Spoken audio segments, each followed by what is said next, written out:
केवड़ा की नाल जंगल में बहुत सारे जानवर हिल मिलकर रहते थे। सभी जानवर मस्ती से बिना डरे इधर उधर घूमते रहते थे। उन सभी जानवरों के बीच में कालू नाम का एक बहुत ही सुंदर पक्षी रहता था। सिर्फ नाम ही उसका कालू था, देखने में वह बहुत ही सुंदर था। एक दिन एक भेड़िए की नजर उस कालू पक्षी पर पड़ गई। कालू को देखते ही भेड़िए को लालच आ गया। उसने मन ही मन में सोचा, अगर यह खाने को मिल जाए तो मजा आ जाएगा। मगर जंगल के नियम अनुसार कोई भी शिकारी जानवर पेड़ों पर रहने वाले पक्षी को नहीं खा सकते थे। मगर भेड़िए के मन में तो लालच आ गया था। वह कैसे भी करके उस कालू को खाना चाहता था, चाहे उसके लिए उसे कोई भी सजा क्यों न भुगतनी पड़े। एक दिन कालू जंगल में कहीं जा रहा था, तभी भेड़िए की नजर उस पर पड़ी। पहले तो भेड़िए ने इधर उधर देखा, फिर वह तेजी से उसकी तरफ दौड़ पड़ा। तभी वहां से जंगल के राजा शेर खान का निकलना हुआ। शेर खान ने यह सब देख लिया और एक जोरदार की दहाड़ लगाई और भेड़िए को अपने पास बुलाया और कहा, तुम जंगल के नियम को तोड़ने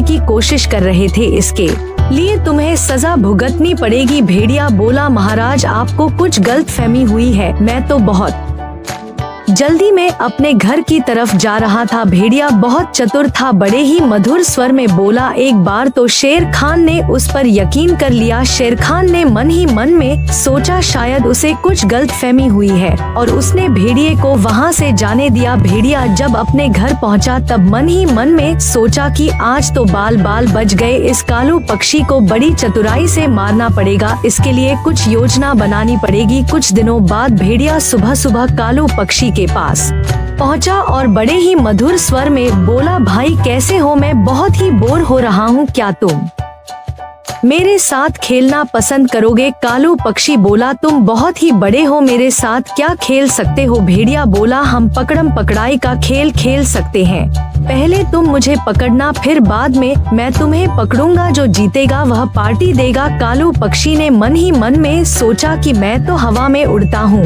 यह मुझे पकड़ नहीं पाएगा और पार्टी का मजा आएगा। क्योंकि वह बहुत भला और सीधा साधा था तो तुरंत मान गया। योजना के अनुसार पहले भेड़िया जंगल की तरफ दौड़ने लगा। दौड़ते दौड़ते वह जंगल से बाहर की तरफ आ गया। उसके पीछे पीछे कालू पक्षी भी आ गया। मौका देखकर भेड़िया एक जगह रुक गया और थकने का बहाना करने लगा। कालू ने आकर उसे ऊपर से पकड़ लिया। अब बारी थी कालू के भागने की। कालू इधर उधर उड़ने लगा। बहुत देर तक इधर उधर उड़ने के बाद जब कालू थक गया तो वह एक पत्थर पर जाकर बैठ गया। भेड़िए को तो बस इसी ही मौके की तलाश थी, मगर उसे शायद पता नहीं था कि उस पर शेर खान नजरें बनाए हुए था। शेर खान को पहले ही दिन से शक हो गया था। जैसे ही भेड़िया कालू पक्षी पर झपट्टा मारने वाला था, शेर खान ने एक जोरदार की दहाड़ लगाई और दौड़कर भेड़िए के पास पहुंचा और भेड़िए से ऊंचे स्वर में बोला, तुमने एक नहीं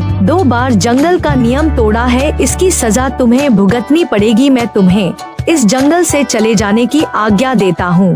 दोबारा कभी लौटकर इस जंगल में मत आना, नहीं तो मैं तुम्हें मार दूंगा। लालची भेड़िया चुपचाप शर्मिंदा होकर वहां से चला गया। शेर खान कालू पक्षी से बोला, ऐसे ही किसी पर विश्वास नहीं करना चाहिए। कहानी से सीख, हमें भी किसी निर्मल असहाय व्यक्ति के साथ गलत नहीं करना चाहिए। कोई देखे ना देखे, उस ईश्वर की 2 आंखें हमेशा देखती रहती है, और अगर आपको यदि कोई व्यक्ति मुसीबत में दिखे तो उसकी मदद कीजिए। कहानी अच्छी लगी हो तो वीडियो को लाइक कर लीजिए, चैनल को सब्सक्राइब कर लीजिए, वीडियो को आप अपने दोस्तों में शेयर कीजिए। मिलते हैं एक नई कहानी के साथ।